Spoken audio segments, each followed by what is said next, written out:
Ophelia's POV. Hindi ko nalang pinansin ang text message na nakita ko. Ayaw ko makialam, lalo na sa mga personal na gamit niya. Lumabas ako at nakita ko siyang nagsisibak ng kahoy kasama ang mga ibang taga dito. Good morning, love. Nakangiting bati ko sa kanya. Good morning. Nakangiting sagot niya sa akin. Lumapit ako sa kanya at pinunasan kong pawis sa mukha niya. Ganon din sa mga braso niya. Napasarap palang tulog ko sa biyahe kaya hindi ko namalayan. Nang matapos ko na siyang punasan, ay pumunta ako sa mga ginang na busy sa paghahanda ng mga gulay. Good morning po sa inyo. Masiglang bati ko sa kanilang lahat. Good morning din sa iyo, ganda. Mukha pong busy ang lahat. May okasyon po ba? Tanong ko sa kanila. Wala namang okasyon. Gusto lang namin magluto ng kaunting salo-salo dahil bumalik kayo. Nag-ambagan ng mga taga dito. Masaya kami na bumalik kayo dito. At higit sa lahat, masaya kaming malaman na asawa mo na pala si Alejandro. Sagot sa akin ni Aling Pasita. Sabi ko na nga't bagay na bagay silang dalawa. Sad pa nito sa mga kasama namin. Oo naman, sigurado ako na kapag nagkaanak sila ay maganda't gwapo magiging anak nila. Salamat po. Nahihiyang sad ko dahil grabe naman ang pa-welcome nila sa amin. Aling Pasita, pwede ko po bang isama sa bayan si Jazz? Tanong ko sa kanya. Sige, ganda.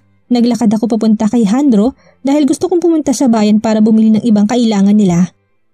Love, pupunta muna kami sa bayan. Paalam ko sa kanya. Sasamahan ko kayo, aniya sa akin. No, kaya naman namin. Nakangiting sad ko sa kanya.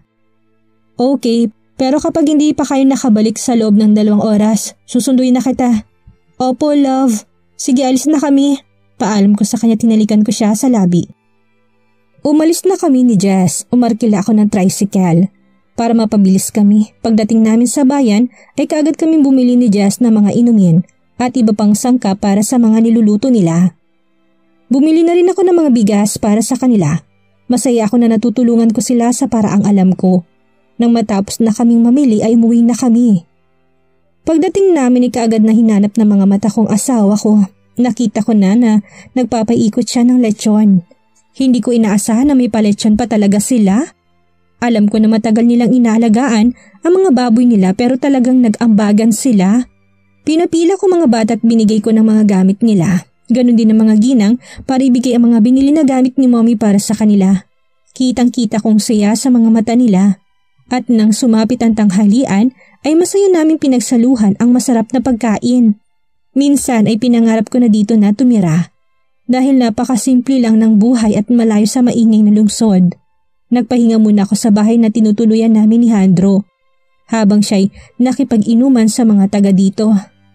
Medyo sumasakit ang ulo ko kaya humiga ako sa higaan namin. Hanggang sa hindi ko na namalay nakatulog na ako. Nagising ako dahil ramdam ko na may humihima sa legs ko papunta sa bewang ko. Napabalikwas ako bigla. Ouch!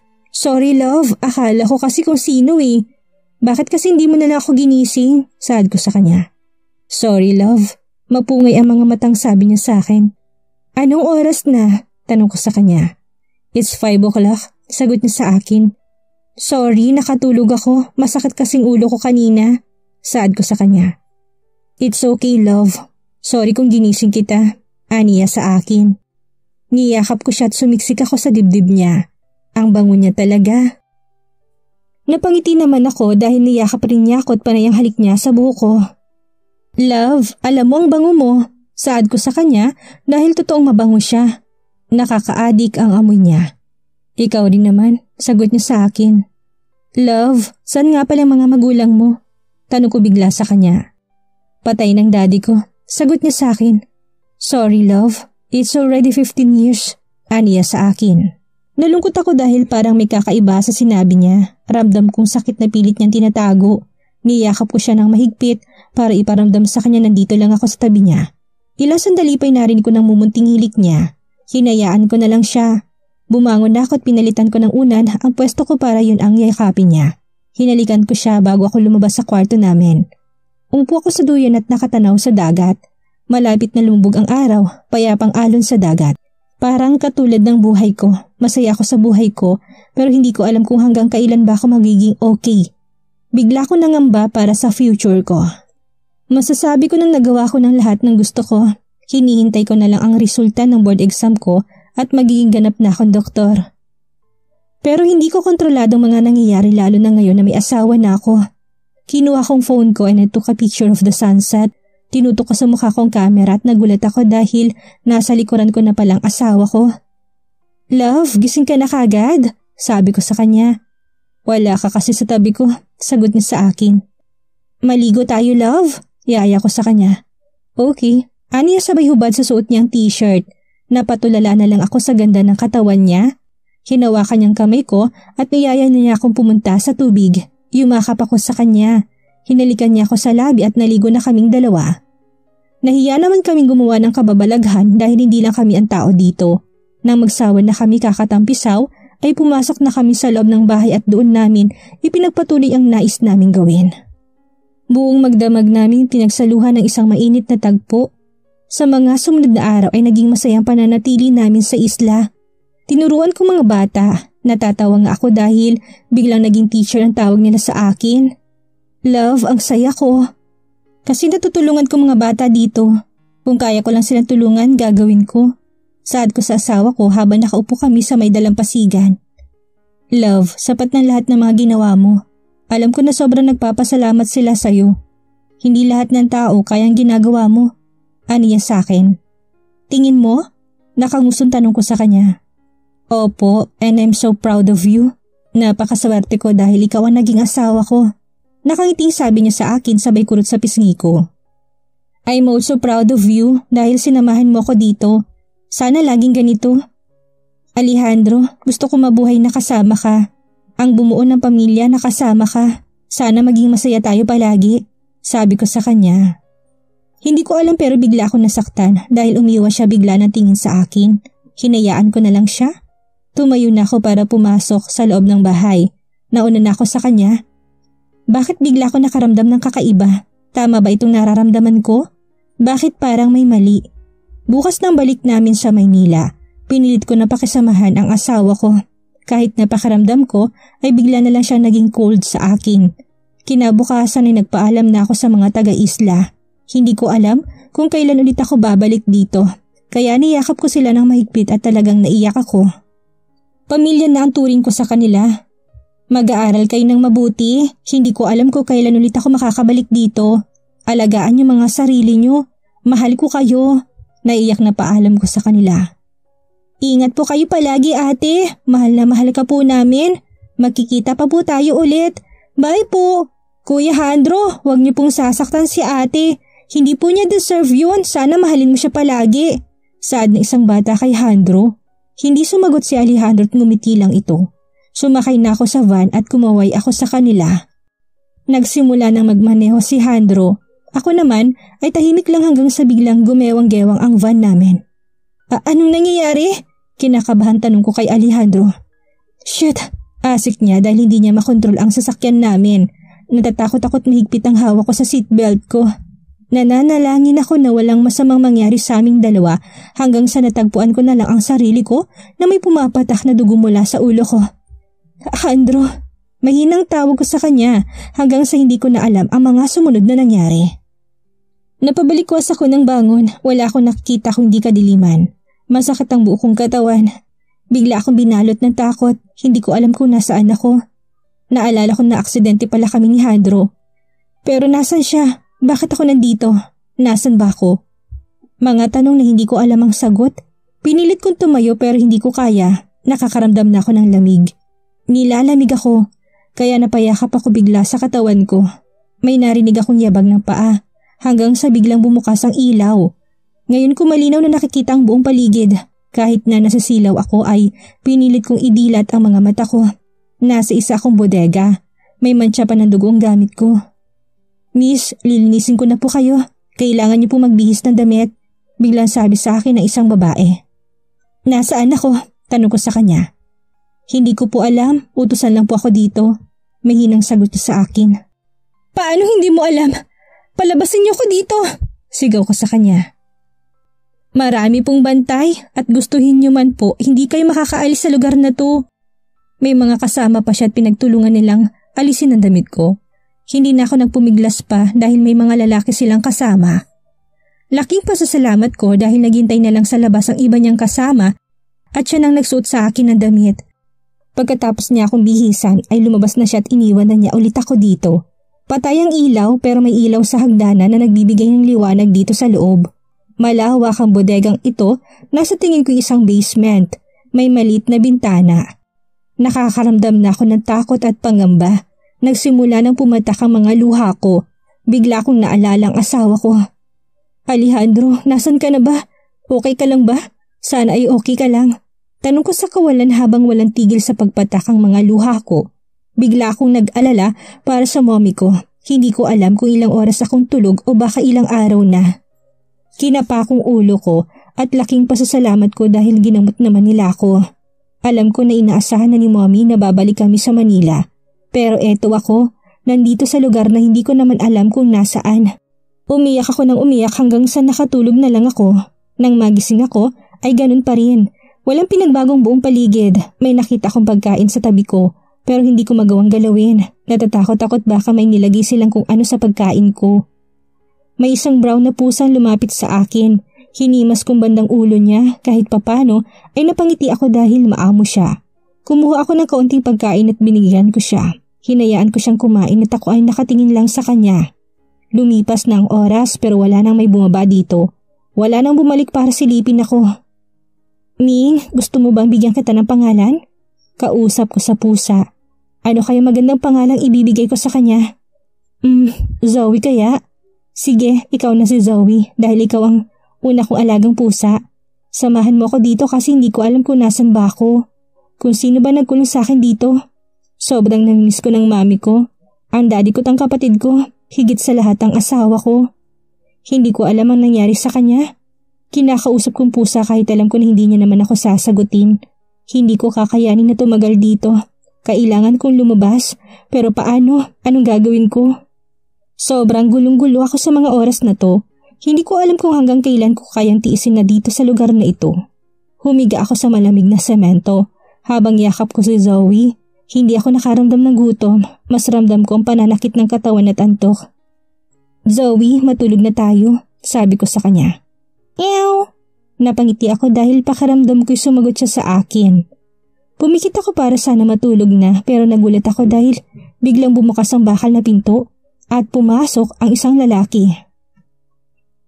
Hindi mo kinain ng pagkain? Seryosong tanong niya sa akin. Hindi ako nagugutom. Palabasin niyo ako dito! Sigaw ko sa kanya. Kahit anong sigaw pang gawin mo, hindi ka na makakaalis dito. Lalo na't nasa kamay ka na namin. Hindi ko inaasahan na mapapadali ang plano namin. Nasaan si Alejandro? Nasaan ang asawa ko? Galit na sigaw ko sa kanya. Malay ko, hindi ko alam. Bakit? Mahal mo bang asawa mo? Nakangising tanong niya sa akin. Huwag mo sasaktan ang asawa ko. Paano ko sasaktan kung hindi ko naman alam kung nasan siya? Natatawang sagot niya sa akin. Paano hindi mo alam? Kasama ko siya noong naaksidente kami. Nagpupuyos ako sa galit. Kapag sinabi kong hindi ko alam, maniwala ka. At sa susunod, kainin mong pagkain binibigay sa'yo. Don't worry kasi walang lasa ng pagkain dahil mas gusto naming dahan-dahan kang mamatay hanggang sa ikaw na sumuko. Parang demonyo saan niya sa akin. Ano bang naging kasalanan ko sa inyo? Sino ba kayo? Malalaman mo rin. Sa ngayon dito ka na muna sa basement kasama ng pusa mo. Pero alagaan mo siya dahil baka mauna pa siya kaysa sa'yo kapag pakalat-kalat siya. Nakangising sabi niya bago siya naglakad palabas. Mga hayop kayo! Palabasin niyo ako dito! Hindi niyo ako pwedeng ikulang dito! Sigaw ko sa lalaki pero hindi niya ako pinansin. Napaupo ako ulit sa sahig. Pakiramdam ko'y wala na akong pag-asa sa ngayon. Hinayaan ko na lumipas ang buong gabi. Nang magising ako ay may babaeng naghatid ulit sa akin ng pagkain. Hindi ko ito ginalaw at tanging tubig lang ang ginalaw ko. Zoe, paano ako makakaalis dito? Sobrang nag-aalala na ako sa asawa ko. Baka may ginawa silang masama kay Alejandro. Naiiyak na kausap ko sa pusa. Umiyak ako ng umiyak. Hindi dahil sa takot ako.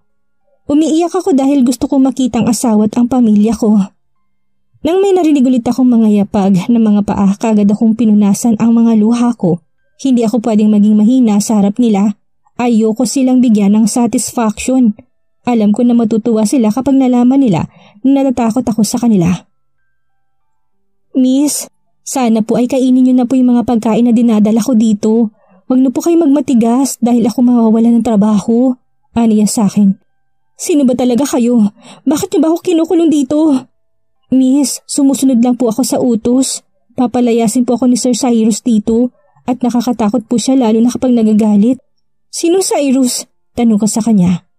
Siya po yung boss ko at sinabi niya na kapag hindi mo ito kakainin ay aalisin niya ako sa trabaho. Miss, kung talagang gusto mo umalis dito, kailangan mo maging malakas. Pangako, malinis at wala po itong lason. Mahina man ang pagkakasabi niya ay malinaw ko itong narinig. Anong pangalan mo? Tanong ko sa kanya. Soraya po, sagot niya sa akin. Ako naman si Ophelia. Pakilala ko sa kanya. Kainin niyo po itong Miss Ophelia. Sige po, mauna na po ako sa inyo. Paalam niyo sa akin. Soraya, may tanong ako. Ano po yun? Nasaan ako ngayon? Anong lugar to? Tanong ko sa kanya. Kahit walang kasiguraduhan ay sinubukan ko pa rin. Nagbabaka sakali akong sagutin niya ang tanong ko. Hindi siya sumagot at naglakad na siya pero tumigil siya bigla. Nasa hasyenda ka na mga. Lumabas ka na dyan! Ang tagal mo! Sigaw ng lalaki at hinila bigla si Soraya palabas. Gusto kong malaman kung kaninong hasyenda to at kung sino si Cyrus at kung ano bang dahilan niya para gawin niya ito sa akin. Maraming tanong ang nabuo sa isipan ko. Kaya kinuha kong kutsara at nagsimula akong kumain. Tama si Soraya, kailangan ko ng lakas. Zoe, makakalabas din ako dito. Hindi ako dapat mawalan ng pag-asa. At kung sino man ang Cyrus na yun, magbabayad siya. Hindi ko palalampasin ang ginawa niya tong sa akin. Lumipas ang maraming oras o baka mga araw na dahil hindi naman ako sigurado kung anong araw na ba. Paulit-ulit lang ang mga nangyayari sa akin dahil nandito pa rin ako sa lugar kung saan nila ako kinulong. Hindi na muling bumalik si Soraya kaya nag-alala ko bigla sa kanya. Halos bago ng lahat ng mga pupunta sa akin dito. Walang may gustong kumausap sa akin. Lahat sila ay tahimik maliban sa lalaki na sa tingin ko'y tauhan ni Cyrus. Zoe, sa tingin mo nasaan si Soraya? Tanong ko sa alaga kong pusa. Simula nung napadpad ako dito tinuturing ko ng pamilya si Zoe. Siya ang karamay ko. Siya ang nakakaalam sa sakit na nararamdaman ko at sa pangungulila ko sa asawa at pamilya ko. Walang gabi na hindi ako umiiyak. Matapang ako pero unti-unti nang humihinang pananalig ko na makakaalis ako dito. Pinipilit kong paniwalain ang sarili ko na makakaalis pa ako dito. Nang may marinig akong yabag ay inayos ko sarili ko. Kagaya ng laging nangyayari iniiwan lang nilang pagkain ko. Hanggang kailan niyo ba ako ikukulong dito? Lakas loob na tanong ko sa lalaking laging naghahatid ng pagkain ko. Huwag akong tanungin mo dahil hindi ko alam. Galit na sagot niya sa akin. At kanino ako magtatanong? Sa boss mong duwag? Sabihin mo sa boss mo bumaba siya dito at magpakilala. Duwag siya dahil babae lang ang kaya niyang ikulong pero hindi naman niya kayang harapin. Sigaw ko sa lalaki. Hindi mo hihilingin na makilala pa siya. Hindi siyang taong nais mong makaharap. Hambog na sagot niya sa akin. Sino naman siya para katakutan ko? Kaya sabihin mo sa kanya duwag siya. Sigaw ko pa ulit sa kanya. Hindi na niya ako pinansin at mabilis na siyang umalis. Nakatingin lang ako sa pagkaing iniwan niya at hindi ko man lang naisip na galawin. Pinipilit ko maging matapang sa harapan nila dahil ayaw ko makita nilang natatakot ako dito. Tanging si Zoe lang ang binigyan ko ng pagkain. Habang pinapakain ko siya nilaro kong balahibo niya. Tuwing ginagawa ko ito ay gumagaan ang pakiramdam ko. Kumain ka lang Zoe. Huwag mo akong iiwan dito ha. Kasi ikaw lang meron ako at masasaktan ako kapag iniwan mo din ako. Si Alejandro. Namimiss ko na siya. Nasaan na kaya siya? Hinahanap rin kaya niya ako? Naalala pa kaya niya ako? Anong araw na kaya? Sobrang daming tanong ang mga hindi ko alam ang sagot. Palagi ko siyang naiisip pero si Alejandro ba? Naisip din kaya niya ako? Hinahanap din niya kaya ako? Ang sabi niya mahal niya ako? Ayoko mag-isip ng hindi maganda dahil masasaktan lang ako. Gusto kong ipanatag ang isipan ko kahit na ganitong nangyayari sa akin ngayon. Sana'y makita ko na si Mommy at ang mga kapatid ko. Nakatulala lang ako sa pusa habang ito'y patuloy na kumakain. Malagkit ng pakiramdam ko sa sarili ko dahil hindi pa ako ulit nakaligo. Gusto kong magalit pero hindi ko alam o kilala ang kalaban ko. Hanggang kailan ba ako mananatili dito? Kapag nagtagal pa ako dito ay baka mabaliw na ako. Hindi ko alam ang gagawin ko. Sinusubukan ko maging malakas pero sumisilip ng kawalan ko ng pag-asa na makaalis pa sa lugar na to. Humiga ako at pumikit na para matulog. Ah! Napasigaw ako dahil may malamig na bumuhos sa mukha ko. Nang idilat ko mga mata ko'y bumungad sa akin si Jasmine. Jasmine? Hindi makapaniwalang bigkas ko sa pangalan niya. Hi, Heiress! Nakangising saad niya sa akin habang naka-wave pa. Anong ginagawa mo dito? Nagtatakang tanong ko sa kanya. Me? Dito talaga ako nakatira. Thank God dahil nakaalis na ako sa lugar na yun. Maarteng sabi niya sa akin.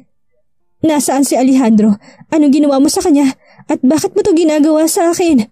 Sunod-sunod na tanong ko sa kanya. Wala akong alam sa pagkulong sa'yo dito. Nalaman ko lang na nandito ka kaya binisita kita. And about naman kay Alejandro, hindi ko alam kung anong nangyari sa kanya. Wala naman akong napala sa kanya kaya doon ako sa kapatid.